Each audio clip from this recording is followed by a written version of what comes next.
Jadi antar bukit itu ketemu jadi satu di sini hingga menyatu jadi satu sungai yang saat ini di depan kita ini. Di sini juga banyak longsoran.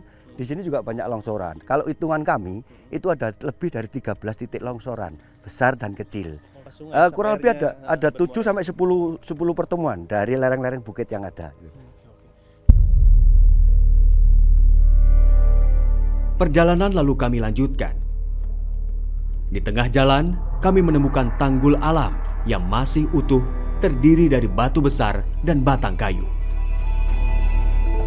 Menurut Simon, peristiwa ini terjadi murni faktor alam yang mulai rusak. Yang pertama memang resapannya kurang. Apakah yang di bawah tidak? Kalau di atas memang curah hujan cukup tinggi. Curah hujan cukup tinggi melebihi ketentuan kebiasaannya hingga air terkumpul menjadi satu di sungai kering ini. Itu karena perubahan iklim kita sedemikian rupa. Yang kedua, kenapa terjadi embung? Karena 4-5 tahun yang lalu kan terjadi kebakaran hutan. Kayu yang sudah lapuk itu roboh ke sungai hingga menjadikan bendungan-bendungan alami itu. Malang atau melintang di atas sungai hingga itu salah satu penyebab terjadinya embung. Nah, satu contoh kayu seperti di depan kita ini itu yang terpinggirkan. Ini yang robohnya tidak melintang di atas sungai. Nah, kebanyakan yang seperti kita lihat tadi kan banyak yang melintang di atas sungai. Nah, ini yang salah satu penyebab embungnya. Jadi kenapa kayu-kayu itu turun? Karena memang kemarin terbawa air. Betul, terbawa air dengan kekuatan yang dihasat kayak begitu, tidak kuat menahan sehingga ikut ke bawah. Jadi kayu-kayu ini bukanlah hasil potongan manusia, tapi memang kebakaran. Memang kebakaran. Satu contoh seperti di atas itu. Nah, itu kan kayu kering. Kayu kering yang tidak akan kuat lagi, setahun 2 tahun lagi tidak akan pasti tumbang. Oh iya. Ya, itu.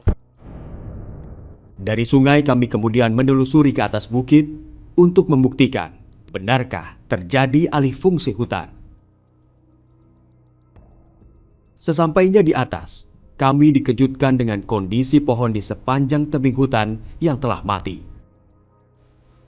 Dan adanya beberapa lahan pertanian.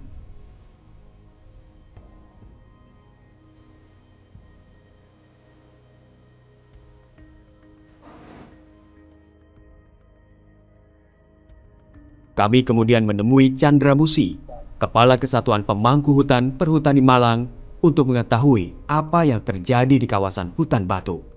Hutan kita di Batu ini ada 6.000 hektar.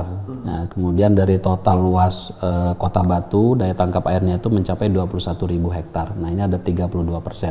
Nah, dari 6.000 hektar itu yang berada di 2 sungai ini adalah sekitar 700-an hektar di BKPH Singosari. Nah, kalau kita lihat di bagian tengah atasnya memang kita tidak menutup mata. Jadi di situ ada penggarapan lahan hutan oleh masyarakat yang digunakan untuk tanaman sayur-sayuran, yang tanaman semusim. Nah, dan ini diolah secara intensif oleh mereka dan secara tidak langsung pun mempengaruhi daya tangkap air sehingga air itu akan cepat sekali melalui limpasannya gitu ya. Nah, kemudian juga di kawasan hulu ini pernah juga terbakar tahun 2019 di mana tanamannya jenisnya anggrung gitu ya.